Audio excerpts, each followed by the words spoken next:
Hello guys, welcome back to the channel. Today is the Hawthorn versus Collingwood match review, so let's get into it. How weird that for the second time in a season, not only do we draw twice to the same team, but also with the same guy deciding the game with a kick after the siren. Let's just talk about this game and just dissect everything that went on. So firstly, another game that I think we should have won. We didn't take our chances, we couldn't handle the pressure correctly in the first half, and we left it all a little bit too late. Our game awareness was just terrible in those last few minutes. Obviously with that, Lloyd Meek missed handball to the Wizard, I think, which could have got inside 50. It was pretty bad.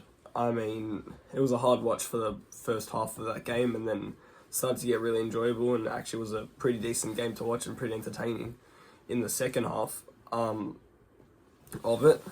But I think there was just a few players not getting involved enough and not doing their job correctly, and we'll talk about those, but I think I don't know if that's what cost us, because I think it's our pressure and if we could handle the pressure, which we couldn't, and come finals time, which if we'll be playing Freo, which if we win next week we'll be playing Fremantle, how that holds up.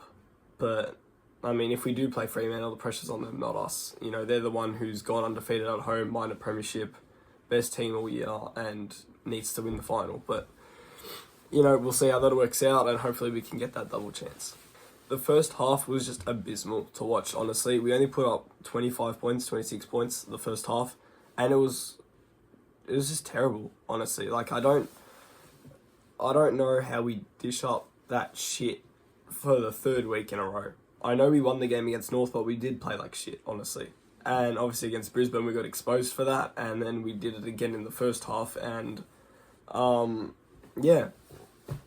we just need to move the ball faster. When we move the ball faster, it always results in something good, at least a score, if nothing else. And Collingwood did it a bunch of times, and they went forward and scored almost every time that they moved the ball fast.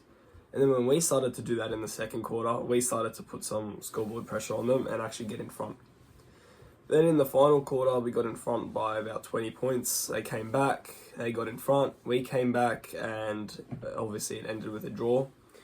Now, Dylan Moore after the siren, I did feel really bad for him, and obviously he's partially to blame for the kick not to go through. It was obviously after the siren, and the siren already went, so just put it through from behind. So go for the near post, that way it's the shortest distance. But he decided to go for goal, and it faded out late, and with all our tools in line, we had Mitch Lewis, Lloyd Meek, and Marby Ochol, and none of them could push it through, and Sam Swadling was the one to tap it back in.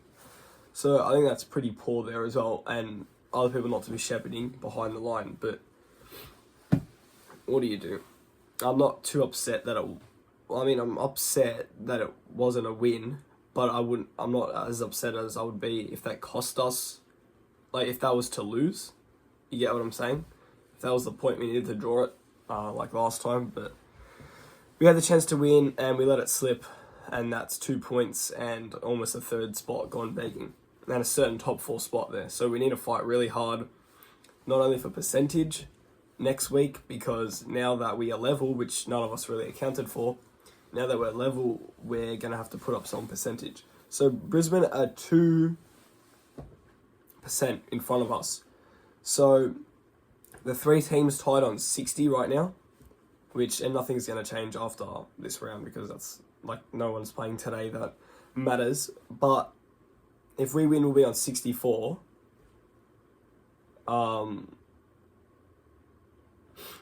Anyway, sorry, I don't know what I'm saying here. Let me calculate this.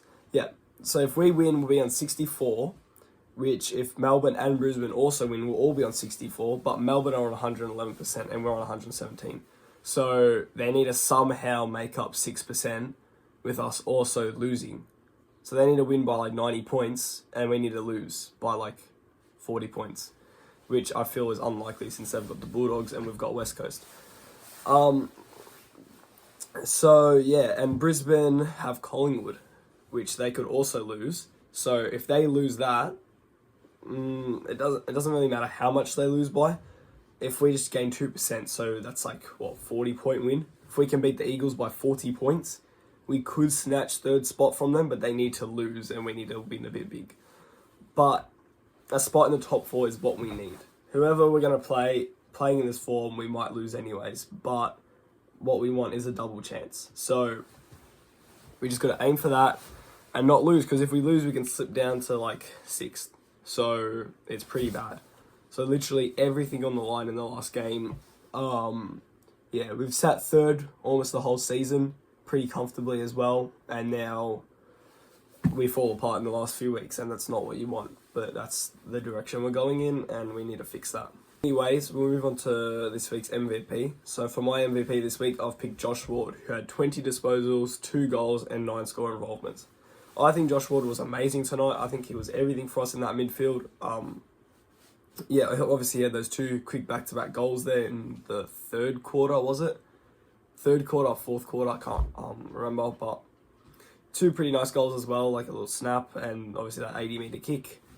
But yeah, the 9 score involvement is pretty good. 20 disposals, not the highest amount, but still good enough. So yeah, here's my MVP for this week, and yeah, I think he was amazing, and his season this season he's actually been pretty incredible, breakout season I'd say, and hopefully he can carry some of this form going into finals. Anyways, I think that's all I really need to talk about. Thank you for watching, subscribe if you're new here, like if you did enjoy the video, and I'll see you guys in the match preview on Wednesday for the West Coast Eagles game. But yeah, that's all. See you guys.